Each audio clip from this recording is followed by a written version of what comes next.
नमस्कार मंडळी, आज आम्ही तुम्हाला हलवा फ्रायची रेसिपी दाखवणार आहोत। कोकणी पद्धतीने हलवा फ्राय कसा करायचा हे आज आम्ही तुम्हाला दाखवणार आहोत। त्यासाठी आम्ही प्रथमतः इथे हलवा साफ करून त्याला चिरा मारून घेतलेला आहे।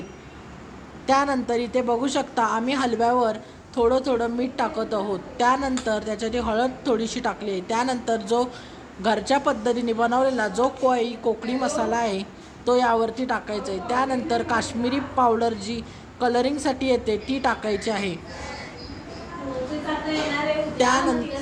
त्यानंतर सगळी मच्छी जी आहे तुमची ती दोन्ही बाजूनी मिक्स करायची आहे।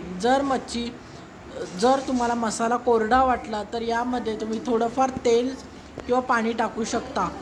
पण ही मच्छी जी आता आपण फ्राय करणार आहोत ती कोकणी स्टाईलने करणार आहोत। त्यामुळे यामध्ये आलं, लसूण, हिरवी मिरची याचा वापर करायचा नाही। साधी बेसिक मीठ, मसाले, हळद लावून ही मच्छी हलक्या आचेवर बनवायची आहे। ती खायलाही चविष्ट लागते। इथे बघू शकता तुम्ही मसाला लावून आम्ही हे पापलेट मुरवण्यासाठी ठेवलेले आहेत।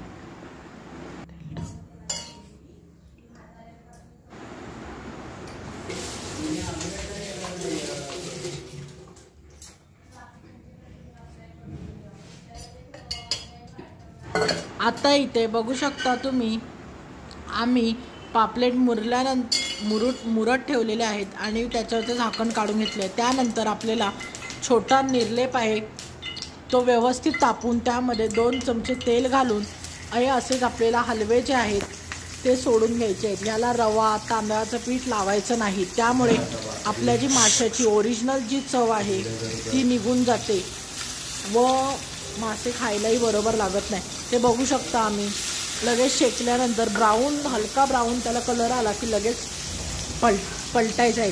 तरी तुम्हाला जर माझा व्हिडिओ आवडला असतील तर लाईक करा, शेअर करा, कमेंट्स करा आणि अशाच तुम्हाला नवनवीन रेसिपी या कोकणी चॅनलवर पाहायला मिळेल। इथे बघू शकता तुम्ही हलवा कशा पद्धतीने फ्राय केलेला आहे। नंतर काढून घ्यायचा आहे। हा हलवा तुम्ही भाकरीबरोबर, भाताबरोबर खाऊ शकता। वरनं